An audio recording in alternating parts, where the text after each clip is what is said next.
Hello friends, स्वागत है आप सभी का आज के इस नए सेशन में। आज के इस नए सेशन में हम लोग देखेंगे जीके से संबंधित क्वेश्चन जो किसी भी एग्जाम के दृष्टिकोण से महत्वपूर्ण होने वाली है। आप अगर किसी भी कॉम्पिटिटिव एग्जाम की तैयारी कर रहे हैं तो आपके लिए वेरी वेरी यूजफुल होने वाली है। तो चलिए आज के सेशन को शुरू करते हैं। आज के सेशन में हम लोग देखेंगे पॉलिटी से क्वेश्चन, ज्योग्राफी से क्वेश्चन, साइंस से क्वेश्चन, यानी कि लगभग ऑल सब्जेक्ट के क्वेश्चन देखेंगे। तो चलिए आज के सेशन को शुरू करते हैं। आज के सेशन में पहला क्वेश्चन है, फिरोज शाह मेहता द्वारा किस वर्ष बॉम्बे प्रेसिडेंसी एसोसिएशन की स्थापना की गई थी।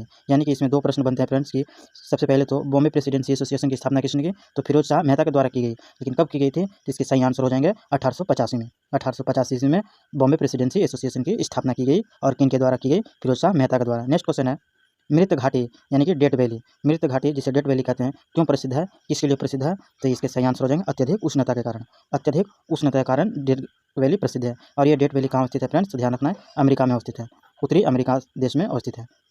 उत्तरी अमेरिका में अवस्थित है डेथ वैली, जो अत्यधिक उष्णता के लिए प्रसिद्ध है। नेक्स्ट क्वेश्चन है, जलोढ़ मिट्टी के संबंध में निम्न में से कौन से कथन सत्य है। जलोढ़ मिट्टी के बारे में सही कथन ढूंढना है। जलोढ़ मिट्टी प्रायद्वीपीय प्रदेश में पूर्वी तट के नदी डेल्टाओं और नदियों घाटी में पाई जाती है, या फिर प्रतिवर्ष बाढ़ों के द्वारा निक्षेपित होने वाली नई जलोढ़ मृदा को बांगर कहते हैं, तो या फिर जलोढ़ मृदा में पोटास की मात्रा अधिक होती है। तो इसके सही आंसर हो जाएंगे 3 का ऑप्शन नंबर डी, जो 1 और 3 सही है।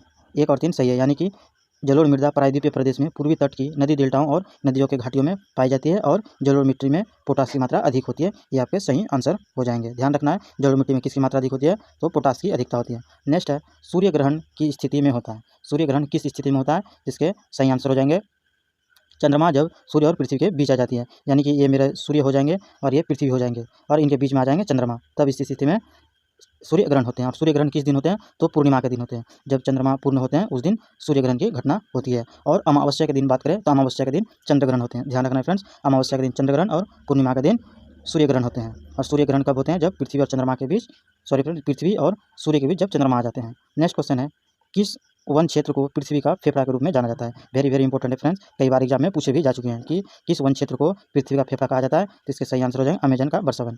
अमेजन के वर्षावन को पृथ्वी का फेफड़ा कहा जाता है। नेक्स्ट क्वेश्चन है, छठा क्वेश्चन, निम्न में से कौन ओजोन परत को सर्वाधिक नुकसान पहुंचाता है।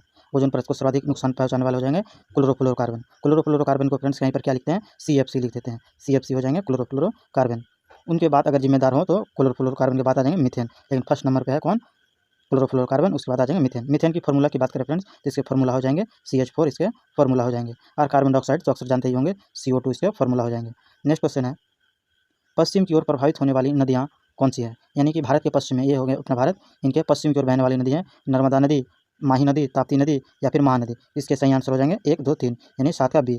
नर्मदा नदी, माही नदी और ताप्ती नदी, ये सारे के सारे पश्चिम की ओर बहने वाली नदी है। महानदी केवल ये जो बंगाल की खाड़ी में गिरने वाली नदी है, उड़ीसा से बंगाल की खाड़ी में गिरते हैं और पूर्व की ओर बहने वाली नदी है, और ये तीनों नदी अरब सागर में गिरने वाली नदी है। नेक्स्ट क्वेश्चन है, संविधान के किस भाग में सहकारी समिति का उपबंध किया गया है। इसके सही आंसर हो जाए सहकारी समिति का उपबंध किया गया 9 के ख में। संविधान के भाग 9 के ख में किसका उल्लेख है, सहकारी समिति का उल्लेख है। जबकि भाग में पंचायतों का उल्लेख है, पंचायतों का उल्लेख है भाग 9 में, और 9 के ख में हो जाएंगे सहकारी समिति का उल्लेख है। और भाग 10 में हो जाएंगे फ्रेंड्स क्या हो जाएंगे, ये आपको हमें कॉमेंट बॉक्स पर जरूर बताना फ्रेंड्स। एक सवाल हर रोज की तरह मैं आपके लिए छोड़ रहा हूँ कि भाग 10 में क्या है, ये आप हमें कॉमेंट बॉक्स पर जरूर बताइएगा, ताकि हमें अनुमान लग जाए आप जानते हैं या नहीं। भाग 10 में किसका उल्लेख है, ये आपको कॉमेंट बॉक्स में बताना है। नेक्स्ट क्वेश्चन है, उच्चतम न्यायालय 6 प्रकार के रीट जारी कर सकते हैं, जबकि उच्च न्यायालय 5 प्रकार के रीट जारी करता है।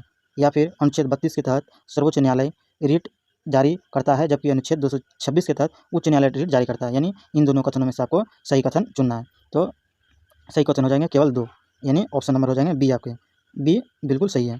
अनुच्छेद 32 के तहत सर्वोच्च न्यायालय रीट जारी करता है, जबकि अनुच्छेद 226 के तहत उच्च न्यायालय रीट जारी करता है। नेक्स्ट क्वेश्चन है, मौलिक कर्तव्यों के संबंध में निम्न में से कौन सा कथन सही खोजना है। यानी कि फ्रेंड्स BPSC के सवाल में अक्सर सही कथन के बारे में सवाल पूछे जाते हैं, इसलिए मैंने कथन से रिलेटेड कई सारे क्वेश्चन को सिलेक्ट किया है जो आधुनिक भारत से रिलेटेड अधिक सवाल पूछे जाते हैं, इसलिए मैंने इन सब सवाल को जोड़े हैं। इससे पहले भी सवाल देखें जस्ट उसी तरह का था, पॉलिटी से संबंधित था। इस बार है, सरदार स्वर्ण सिंह समिति के सुझाव पर भारतीय संविधान में मौलिक कर्तव्यों को जोड़ा गया था। दूसरा कथन है, सरदार स्वर्ण सिंह समिति ने संविधान में 8 मूल कर्तव्यों को जोड़े जाने का सुझाव दिया था। या फिर 42वां संविधान संशोधन के तहत 10 मौलिक कर्तव्यों को संविधान में जोड़े गए। या फिर वर्तमान में भारतीय संविधान में 12 मौलिक कर्तव्य शामिल किया गया। इसके सही आंसर हो जाएंगे ऑप्शन नंबर सी, 1, 2 और 3 सही है, 4 गलत है।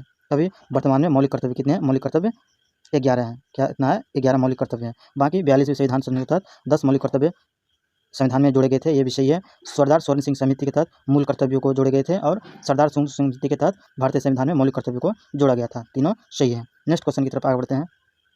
आगे बढ़ने से फ्रेंड्स, अगर आपको हमारी प्रश्न की क्वालिटी पसंद आ रही है और वीडियो पसंद आती है तो वीडियो को लाइक और शेयर जरूर कीजिएगा, और यूट्यूब चैनल टेस्ट सीरीज में नए हैं यूट्यूब चैनल को सब्सक्राइब जरूर कीजिएगा। नेक्स्ट क्वेश्चन है, 1919 के भारत शासन अधिनियम की निम्न में से कौन सी प्रमुख विशेषता है? यानी 1919 के बारे में आपको बताना है, भारत शासन अधिनियम जो आया था। तो इनमें पहला है, केंद्र प्रांतों को विधायी शक्ति का हस्तांतरण या फिर प्रांतों की कार्यकारिणी सरकार में द्वैध शासन की व्यवस्था। तीसरा है, यह इसके तहत पहली बार केंद्रीय बजट को राज्य बजट में अलग किया गया था। उपयुक्त में से कौन सही है? यानी सही कथन खोजना है, तीनों में से कौन सही है। इसके सही आंसर हो जाएंगे सभी कथन जो है सभी है। केंद्र और प्रांतों के बीच विधायी शक्ति का हस्तांतरण हुआ था, प्रांतों की कार्यकारी सरकार में द्वैध शासन की व्यवस्था की गई थी, ये भी सही है। और आखिरी, पहली बार केंद्रीय बजट को राज्य बजट से अलग किया गया था, तीनों सही है। यानी 1919 के बारे में यह कथन सही था। नेक्स्ट क्वेश्चन है, स्वतंत्र भारत के पहले मंत्रिमंडल में रेलवे और परिवहन मंत्रालय के जिम्मा किसे सौंपा गया था? तो इसके सही आंसर हो जाएंगे जॉन मथाई। रेल मंत्री और परिवहन मंत्री कौन बने थे? जॉन मथाई बने थे। भारत के पहले, स्वतंत्र भारत के पहले रेल मंत्री भी बने थे और परिवहन मंत्रालय के जिम्मा भी सौंपा था कौन? जॉन मथाई। नेक्स्ट क्वेश्चन है, लॉर्ड डलहौजी के शासनकाल में लागू व्यापगत सिद्धांत के कारण ब्रिटिश साम्राज्य में शामिल किए गए राज्यों की सूची में शामिल नहीं है। यानी डलहौजी के सिद्धांत के तहत, जो व्यापगत सिद्धांत के तहत ब्रिटिश साम्राज्य में शामिल किया गया था, उनमें से कौन एक जगह जो था शामिल नहीं किया गया था? इसके सही आंसर है अवध। अवध को जो है ब्रिटिश साम्राज्य के तहत सांची में शामिल नहीं किया गया था। बाकी सतारा को, बघाट को और झांसी को शामिल किया गया था। और सबसे पहले की अगर बात करें फ्रेंड्स की व्यापगत सिद्धांत के तहत सबसे पहले किसे शामिल किया गया था, तो उसके सही आंसर है सतारा। सतारा को व्यापगत सिद्धांत के तहत पहली बार शामिल किया गया था। नेक्स्ट 14वां क्वेश्चन है, सामाजिक आर्थिक सुधार आंदोलन के दौरान बाल विवाह रोकने के लिए शारदा अधिनियम कब आया था? शारदा अधिनियम कब आया था फ्रेंड्स? इसके सही आंसर हो जाएंगे, शारदा अधिनियम जो है 1930 ईस्वी में आया था। शारदा अधिनियम कब आया था? 1930 ईस्वी में। और शारदा अधिनियम किससे संबंधित है? तो बाल विवाह को रोकने से संबंधित है। नेक्स्ट क्वेश्चन है, भारत में हुए किसान आंदोलन में प्रथम भारतीय किसान स्कूल की स्थापना किसके द्वारा की गई? इसके सही आंसर हो जाएंगे बी, NG रंगा के द्वारा पहली बार भारतीय स्कूल किसान सभा की स्थापना की गई थी। उसके बाद नेक्स्ट क्वेश्चन है, कांग्रेस के किस अधिवेशन के दौरान पृथक निर्वाचन पद्धति को स्वीकार किया गया था? पृथक निर्वाचन पद्धति, ध्यान रखना फ्रेंड्स, कांग्रेस के किस अधिवेशन में पृथक निर्वाचन की पद्धति की शुरुआत की गई थी? इसके सही आंसर हो जाएंगे ऑप्शन नंबर सी, लाहौर अधिवेशन में। 1909 ईस्वी के लाहौर अधिवेशन में पृथक निर्वाचन पद्धति को अपनाया गया था। और अगर बात करें फ्रेंड्स की कांग्रेस का पहला अधिवेशन कहाँ हुआ था, उसके आंसर हो जाएगा बम्बई में। कांग्रेस का पहला अधिवेशन जो हुआ था कहाँ हुआ था? बम्बई में हुआ था। उसके बाद कहाँ पर हुआ था? कानपुर में हुआ था। कांग्रेस का दूसरा अधिवेशन कहाँ पे? कानपुर में। और पहला अधिवेशन बोले तो बम्बई में हुआ था। और यहाँ प्रश्न क्या है? पृथक निर्वाचन पद्धति को अपनाया गया था, स्वीकार किया गया था 1909 के लाहौर अधिवेशन में। नेक्स्ट क्वेश्चन है फ्रेंड्स, भारत में चांदी सर्वप्रथम किस काल में पाई गई थी? भारत में जो चांदी धातु है किस काल में पाई गई थी? इसके सही आंसर हो जाएंगे हड़प्पा सभ्यता काल में। हड़प्पा सभ्यता काल में ही चांदी का प्रयोग हुआ था और इसी समय में चांदी का खोज हुआ था। एक सवाल कई बार पूछते हैं फ्रेंड्स कि हड़प्पा सभ्यता में लोगों को किस धातु का ज्ञान नहीं था? तो लोहे धातु का ज्ञान नहीं था, यह ध्यान रखना है। हड़प्पा सभ्यता के लोगों में किस धातु का ज्ञान नहीं था? तो लोहे धातु का ज्ञान नहीं था। अगर बात करें फ्रेंड्स महाजनपद काल, तो महाजनपदों की संख्या कितनी है? यानी उस समय के समय में शहर हुआ करता था महाजनपद, तो 16 महाजनपद हुआ करते थे। 16 महाजनपद हुआ करते थे, जिनमें से प्रसिद्ध था मोहनजोदड़ो। नेक्स्ट क्वेश्चन है, किस शासक ने शिलादित्य की उपाधि धारण की थी?